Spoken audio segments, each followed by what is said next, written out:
A estenose aórtica se refere a casos em que ocorre redução da abertura da válvula aórtica.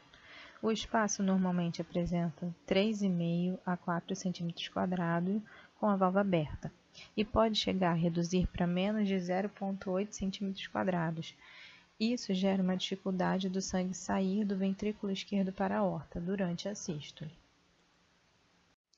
Isso pode ser causado por problemas congênitos de má formação, quando a válvula não apresenta o número correto de cúspides, ou ainda por processos de doença reumática ou degenerativa que levam à inflamação, fibrose ou depósito de cálcio.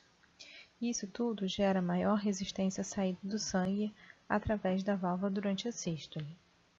Com essa maior resistência, pode-se dizer que há um aumento da pós-carga e uma maior demanda de trabalho cardíaco para vencer essa resistência.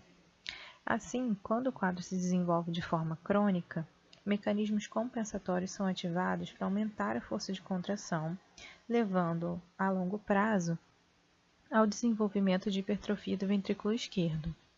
Isso minimiza a tensão na parede e mantém o volume sistólico normal, pelo menos enquanto essa compensação está funcionando. Esse tipo de quadro gera hipertrofia concêntrica do ventrículo esquerdo. A parede aumenta em espessura, mas o raio da cavidade permanece relativamente inalterado. Ao analisar os registros da curva pressão-volume, podemos apontar algumas características do quadro de estenose aórtica. No ventrículo esquerdo, ocorre maior pressão no fim da diástole devido à menor complacência, destacado em amarelo. E também o ventrículo esquerdo atinge maior valor de pressão durante a sístole, para vencer a resistência à saída do sangue, como mostrado em verde. Então, destaco de vermelho a diferença entre as pressões do ventrículo esquerdo e a aorta durante a ejeção. Compare com o quadro normal na parte superior do slide, que fisiologicamente as pressões do ventrículo esquerdo e da aorta são bem semelhantes durante essa fase.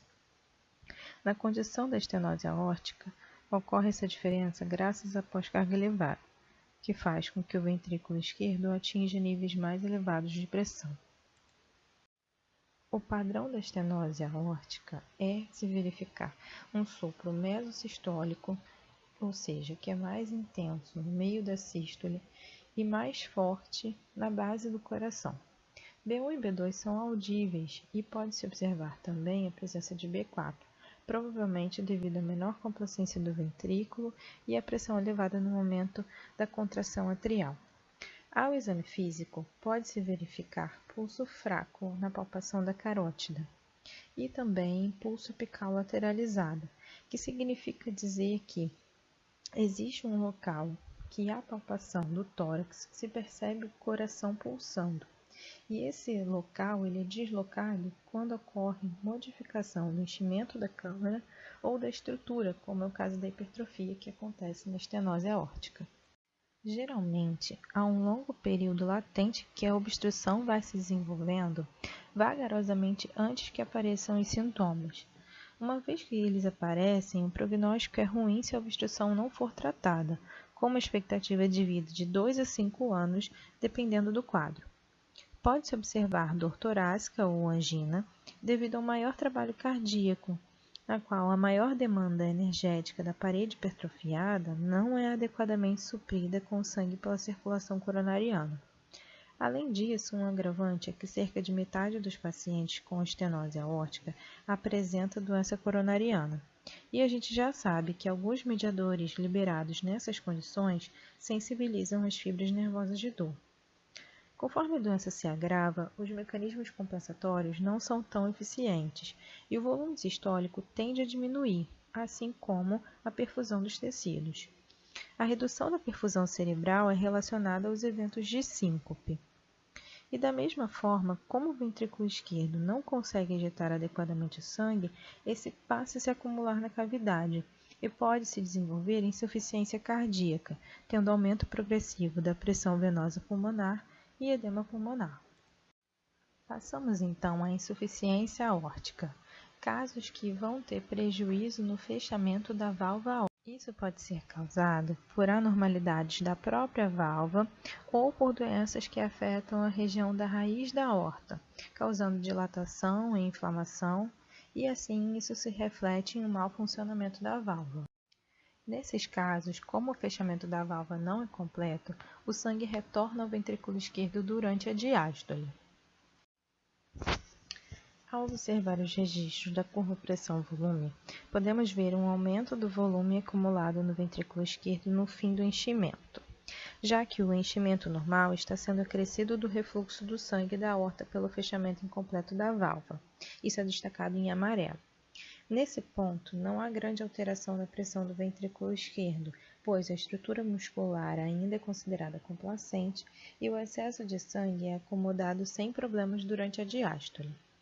Na curva normal, vermelha, as fases de contração e relaxamento isovolumétrico refletem a alteração da pressão sem variação de volume, enquanto que na curva tracejada azul, referente ao paciente com insuficiência aórtica, essas fases se mostram mais inclinadas, indicando que há fluxo persistente para dentro do ventrículo.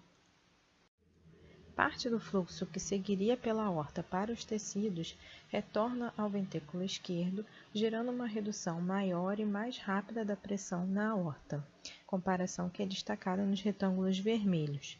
Esse sangue que retorna ao ventrículo esquerdo pode impactar a função pulmonar.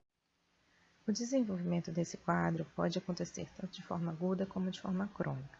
Acontece de forma aguda quando os mecanismos compensatórios não são ativados em tempo, e o excesso de volume que retorna ao ventrículo esquerdo pela aorta não é devidamente ejetado e se acumula, aumentando a pressão no sistema venoso pulmonar, que causa edema pulmonar, percebido pelo paciente como dispneia, e pode acontecer também o colapso cardíaco, que se dá pelo prejuízo da função do ventrículo esquerdo e acarreta em hipotensão.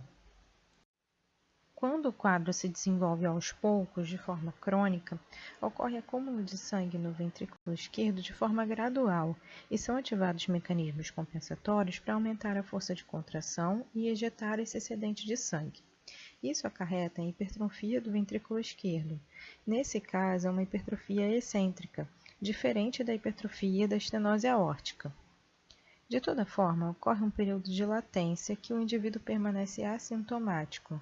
A manutenção dessa condição em longo prazo pode gerar sobrecarga à função cardíaca e, quando os mecanismos compensatórios tornam-se ineficientes, aparecem os sintomas que são característicos da insuficiência cardíaca esquerda. Observa-se sobrecarga da circulação pulmonar, que é relacionada à dispneia, e gera também a redução da função do ventrículo esquerdo com a hipotensão. À ausculta, observam-se 3 sopros. O primeiro no início da diástole, que é um sopro de timbre alto, e depois um rufo diastólico, que é um barulho audível em praticamente toda a diástole. E, por fim, um sopro sistólico. Pode-se observar pulso hiperdinâmico, também chamado de pulso de martelo d'água ou de Corrigan, que é um pulso que aumenta subitamente e decresce de forma importante. Isso se deve ao fato da pressão sistólica se manter em níveis normais pela ejeção satisfatória enquanto os mecanismos compensatórios estão funcionando.